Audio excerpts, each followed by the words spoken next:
What if I told you that after 70, your happiness isn't determined by what you gain, but by what you finally have the courage to throw away?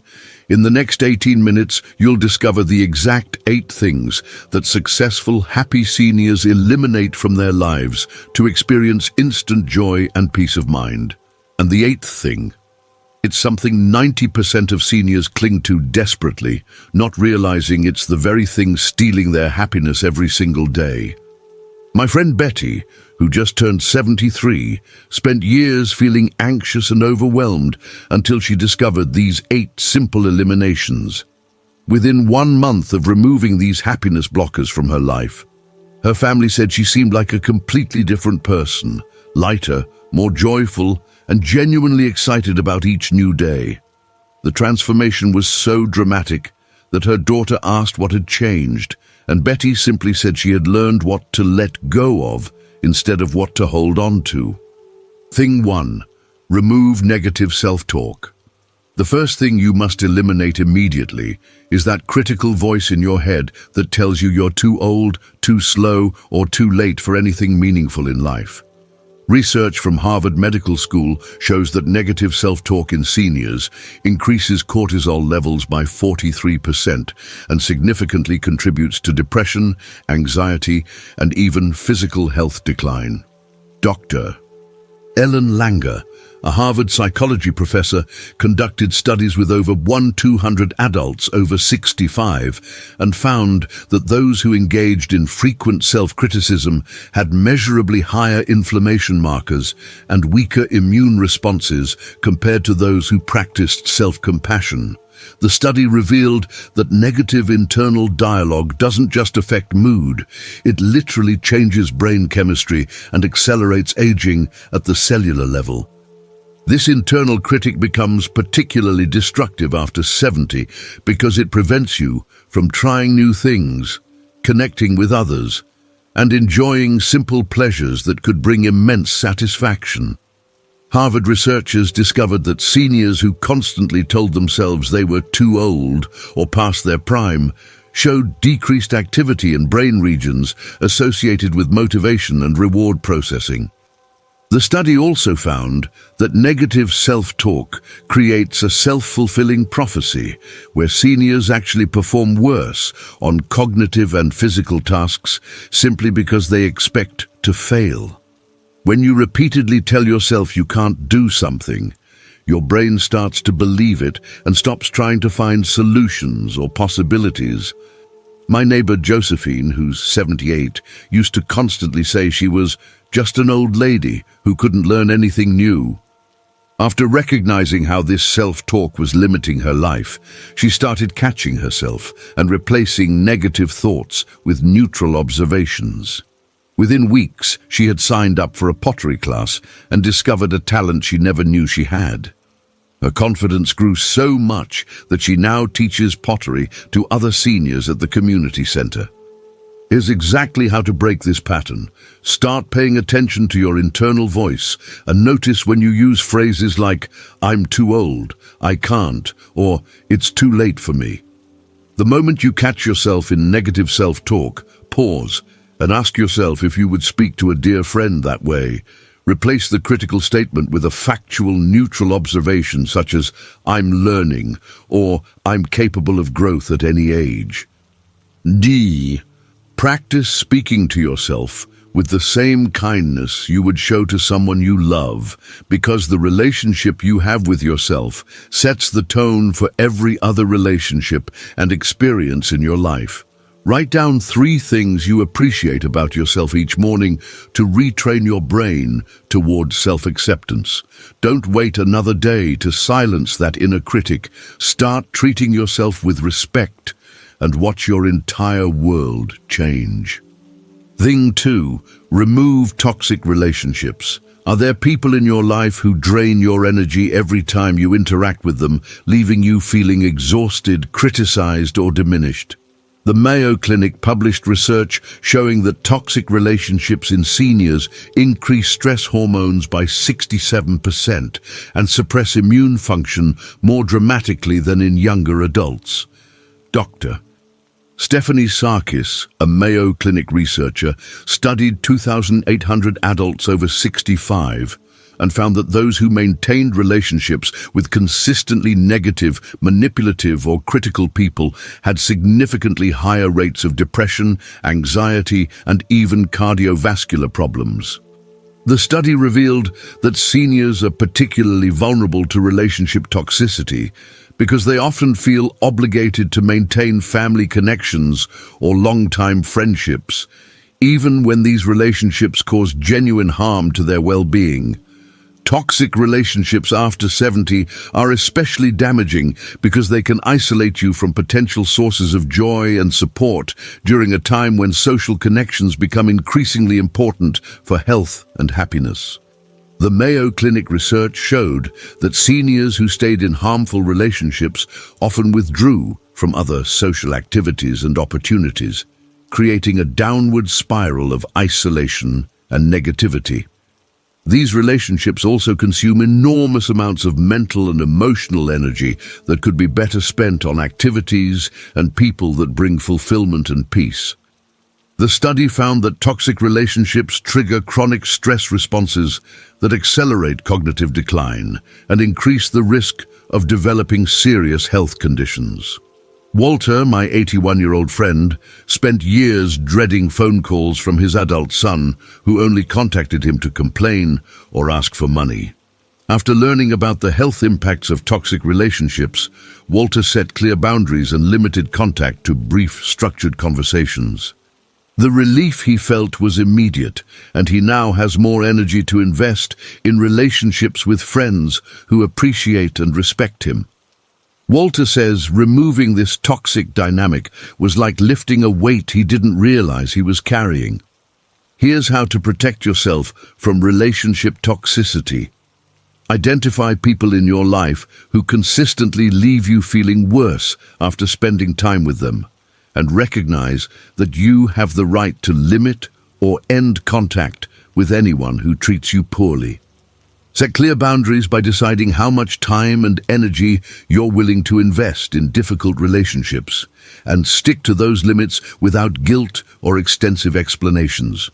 Practice phrases like, "That doesn't work for me," or "I need to end this conversation," to protect yourself from manipulation or criticism.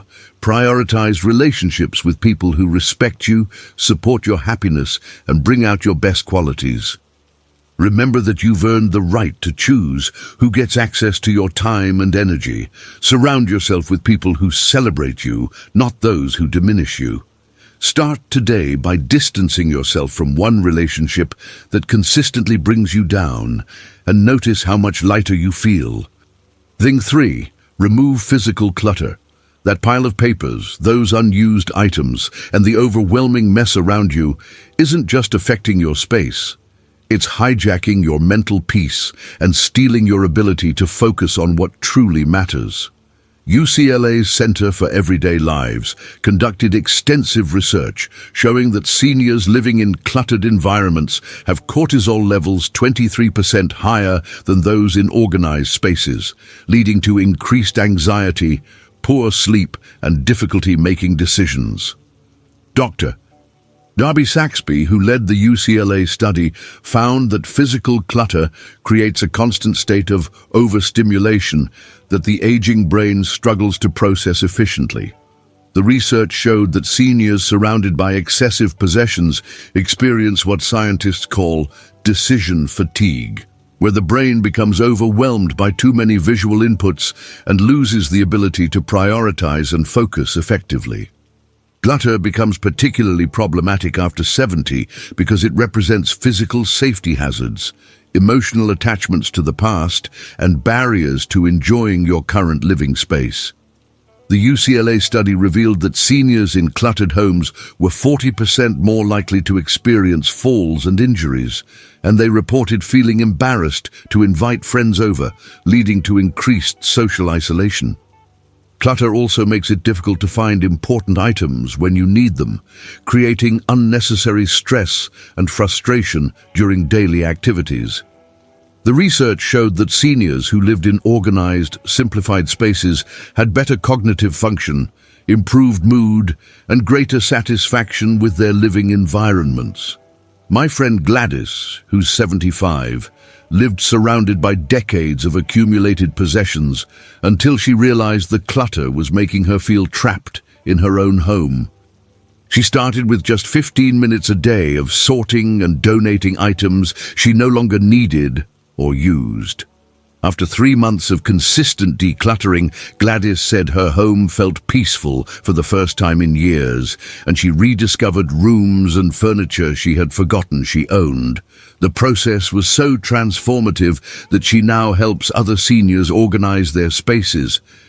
Here's your simple decluttering strategy.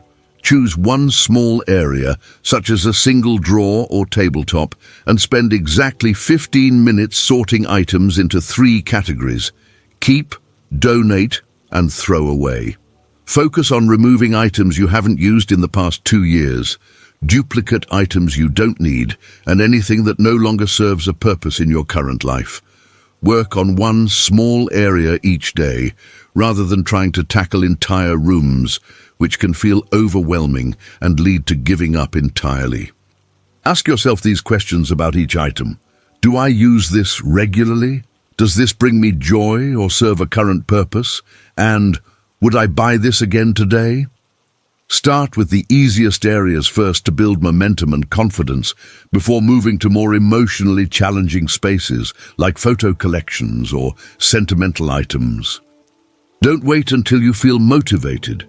Motivation comes after action, so begin with just one drawer today and experience the immediate sense of accomplishment and peace that comes from creating order in your environment. Thing 4. Remove regrets about the past. How much of your mental energy is wasted replaying decisions you can never change, relationships that ended badly, or opportunities you didn't take decades ago? Stanford University's psychology department published research showing that seniors who engage in frequent rumination about past regrets have 52% higher rates of depression and significantly impaired cognitive function compared to those who practice acceptance and forgiveness. Dr. Susan Nolan Huxheimer, a Stanford researcher, studied 1,900 adults over 70 and found that dwelling on past mistakes creates a toxic cycle where the brain becomes stuck in negative thought patterns that prevent engagement with present opportunities and relationships. The study revealed that rumination about regrets actually changes brain structure over time, shrinking areas responsible for problem-solving and emotional regulation while enlarging regions associated with anxiety and depression. Regrets become particularly destructive after 70 because they represent time and energy that could be spent creating positive experiences and memories during your remaining years. Stanford research showed that seniors who constantly revisited past decisions were less likely to try new activities, form new relationships, or pursue interests that could bring current satisfaction and joy. The study also found that regret-focused thinking impairs sleep quality, weakens immune function, and increases inflammation throughout the body. These seniors often became so focused on what they couldn't change that they missed countless opportunities for happiness and growth that were available in the present moment. My neighbor Arthur, who's 79, spent years torturing himself over not spending more time with his late wife before she passed away. The guilt and regret consumed his thoughts and prevented him from enjoying activities and relationships that remained available to him. After learning techniques for processing and releasing regret, Arthur began volunteering at a hospice where he helps other families navigate end-of-life experiences. He says this work has given meaning to his pain and allowed him to honor his wife's memory through service rather than endless rumination. Here's how to release the grip of regret.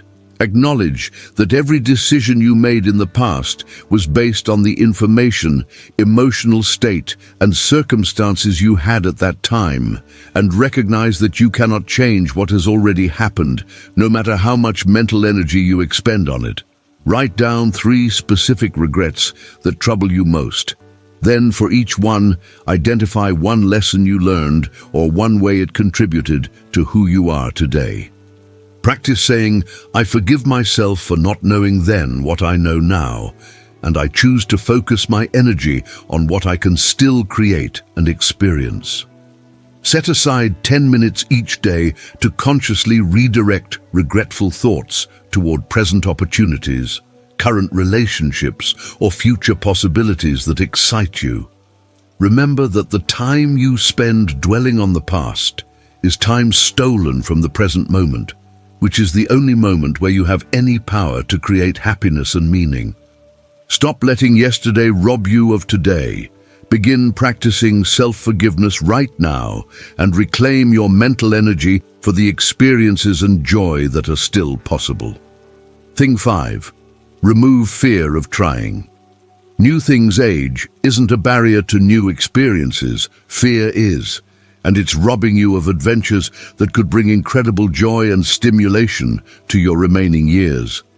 Johns Hopkins University published groundbreaking research showing that seniors who regularly engage in novel activities have 38% better cognitive function and 45% lower rates of depression compared to those who stick to familiar routines.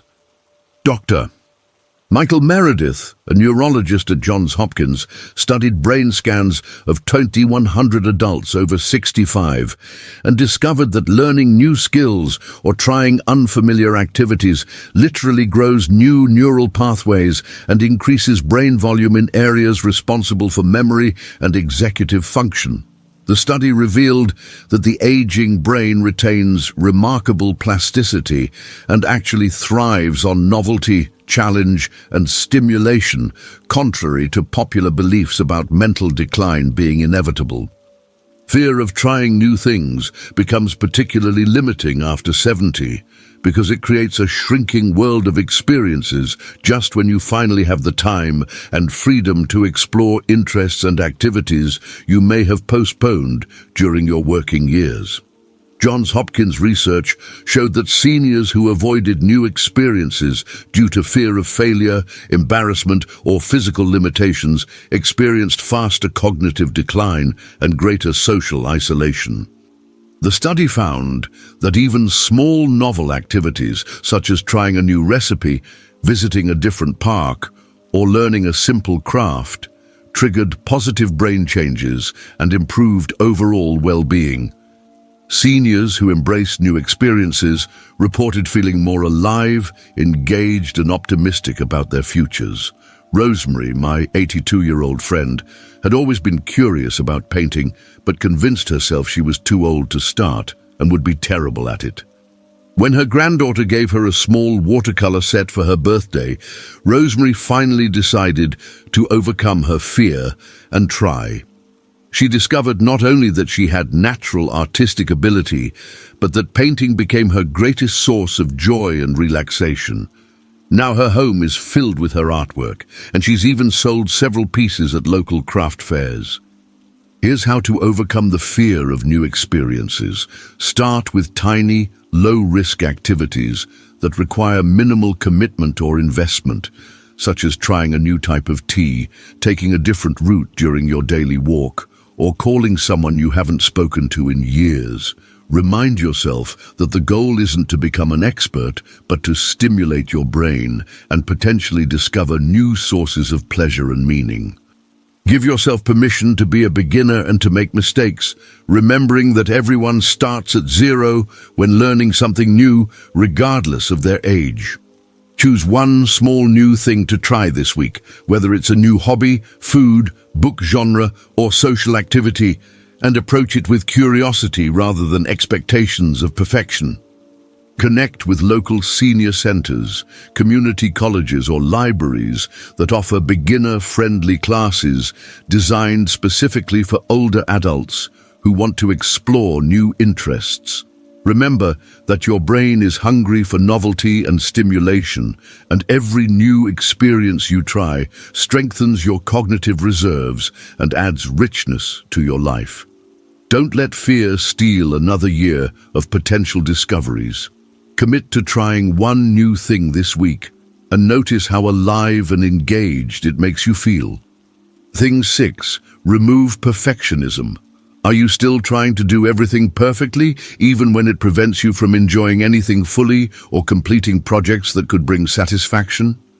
The American Psychological Association published research showing that perfectionism in seniors increases anxiety by 67% and significantly reduces life satisfaction compared to those who embrace good enough standards.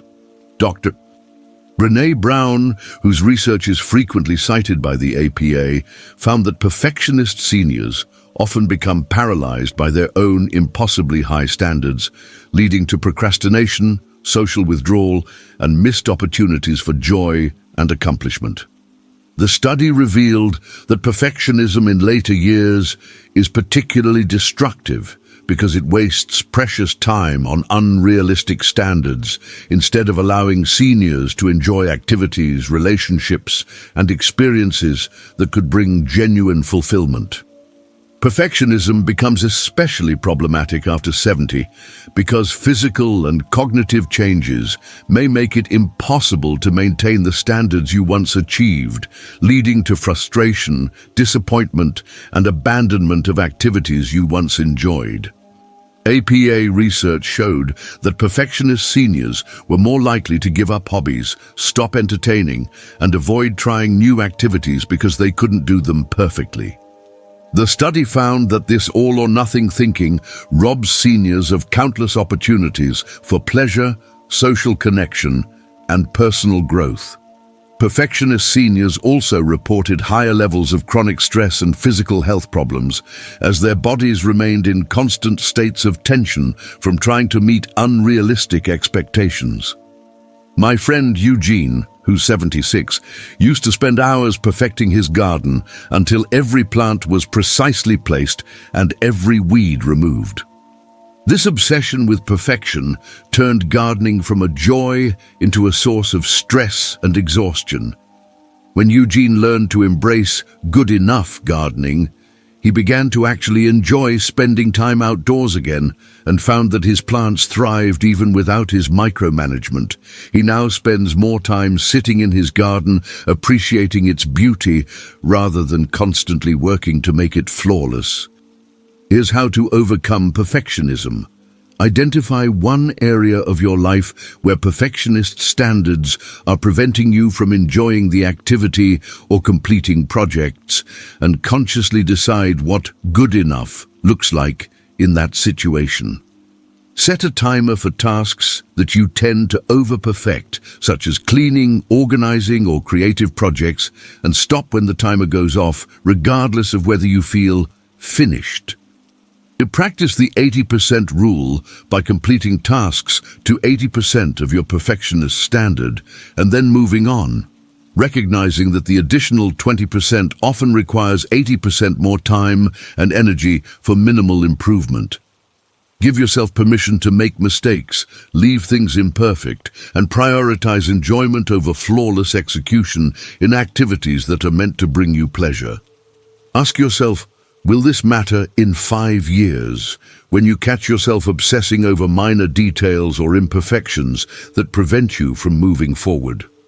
Remember that perfectionism is often a form of procrastination that keeps you from experiencing the satisfaction of completion and the joy of participation. Start today by completing one task at good enough level instead of perfect, and notice how much more time and energy you have for other meaningful activities. Thing 7, remove constant comparisons to others. Comparing your life to others at 70 plus is like comparing apples to completely different fruits, pointless and painful. Yet many seniors torture themselves daily by measuring their experiences against those of friends, family members, or people they see in media. University of California researchers published findings showing that social comparison in seniors increases depression by 41% and significantly reduces self-esteem and life satisfaction. Dr. Sonia Lyubomirsky, who led the UC study, found that seniors who frequently compared their health, finances, family situations, or achievements to others experienced higher levels of anxiety, resentment, and hopelessness. The research revealed that comparison making in later years is particularly destructive because it focuses attention on perceived deficits rather than personal strengths, accomplishments, and unique blessings that each individual possesses. Social comparison becomes especially toxic after 70 because everyone's aging journey is different, influenced by genetics, life experiences, health history, and countless other factors that make any comparison fundamentally unfair and inaccurate. UC research showed that seniors who engaged in frequent comparisons were less likely to appreciate their own progress, celebrate personal victories, or feel grateful for their unique circumstances. The study found that comparison-focused thinking creates a scarcity mindset, where seniors believe that someone else's good fortune somehow diminishes their own possibilities for happiness and fulfillment. These seniors often became so focused on what others had that they failed to notice and appreciate the good things present in their own lives. Mildred, my 84-year-old neighbor, used to feel miserable after every social gathering because she compared her modest apartment to others' homes, her limited travel to others' adventures, and her quiet life to others' busy social calendars. Once Mildred learned to focus on her own blessings, her good health, loving relationship with her grandchildren, and peaceful daily routine, she began to genuinely enjoy social events again. She realized that her quiet life was actually a gift that allowed her to savor simple pleasures that busier people often missed. Here's how to stop the comparison trap. Notice when you catch yourself comparing your situation to others and immediately redirect your attention to 3 things in your own life that you appreciate or feel grateful for. Remember that you're only seeing others' highlight reels, not their complete stories, including their struggles, fears, health challenges, or private disappointments that they don't share publicly. Practice celebrating others' good news and achievements without making it about yourself or your perceived shortcomings, recognizing that someone else's success doesn't diminish your own worth or possibilities. Keep a daily gratitude journal where you write down 3 specific things that went well in your day or that you appreciate about your life, training your brain to notice positive aspects of your own experience. Focus on your personal progress rather than comparing yourself to others by asking, "Am I better than I was yesterday?" instead of, "Am I better than someone else?" Remember that your journey is unique and valuable, exactly as it is, with its own timeline, lessons, and gifts that no one else could duplicate.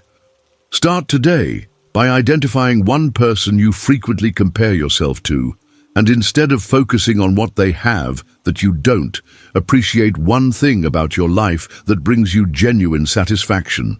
Thing 8. Remove excessive sitting and sedentary patterns. This final elimination might surprise you. It's not an object or thought, but a habit that's silently stealing your energy and mood every day while masquerading as harmless relaxation.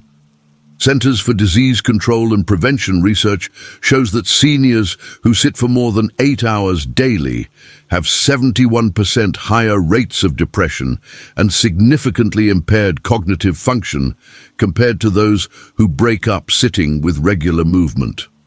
Dr. Keith Diaz, whose CDC-funded research studied 3,500 adults over 65, found that prolonged sitting actually changes brain chemistry by reducing production of mood-enhancing neurotransmitters like serotonin and dopamine. The study revealed that excessive sitting creates a cascade of negative effects, including poor circulation, muscle weakness, decreased bone density, and impaired glucose metabolism that directly impact mental health and overall well-being. Sedentary behavior becomes particularly dangerous after 70 because the aging body loses muscle mass and cardiovascular fitness more rapidly when inactive. creating a downward spiral where movement becomes increasingly difficult and uncomfortable. CDC research showed that seniors who spent most of their day sitting experienced faster cognitive decline, increased risk of falls, and greater social isolation as physical limitations made it harder to engage in activities and maintain independence.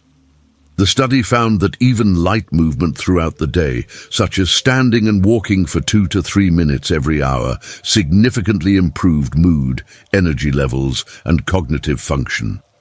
Prolonged sitting also increases inflammation throughout the body, which contributes to chronic pain, stiffness, and the general feeling of being old and tired that many seniors accept as inevitable.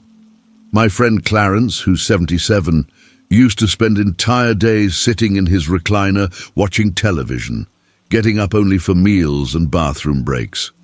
He felt increasingly tired, depressed, and physically uncomfortable until his doctor explained the connection between sitting and mood. Clarence started setting a timer to remind himself to stand and walk around his house for 2 minutes every hour. Within weeks, his energy improved dramatically, his chronic back pain decreased, and he felt motivated to take daily walks outside again. Here's how to break the sitting cycle. Set a timer on your phone or watch to remind you to stand up and move for 2 to 3 minutes every hour, even if you just walk to the kitchen and back or do gentle stretches beside your chair. Replace some sitting activities with standing alternatives, such as folding laundry while standing, talking on the phone while walking around, or standing during television commercials. Create movement opportunities throughout your daily routine by parking farther away when running errands, taking stairs instead of elevators when possible, or walking to get your mail instead of driving. Invest in a comfortable pair of walking shoes and commit to taking a 10-15-minute walk outside each day, starting with just around your block and gradually increasing distance as you feel stronger.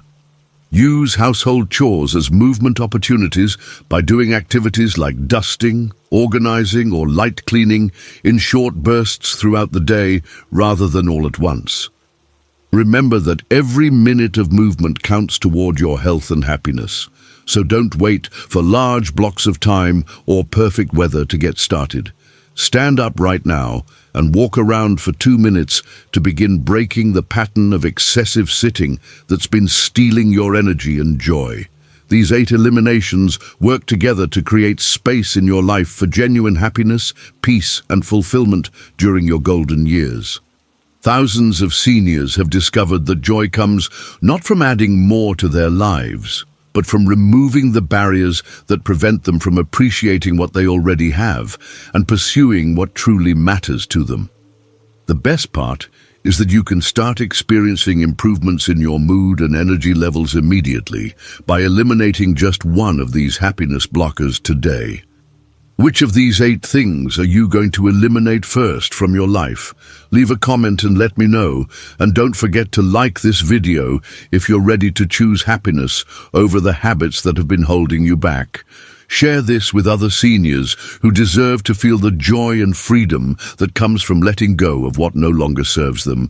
And subscribe for more evidence-based strategies that can help you thrive during the best years of your life.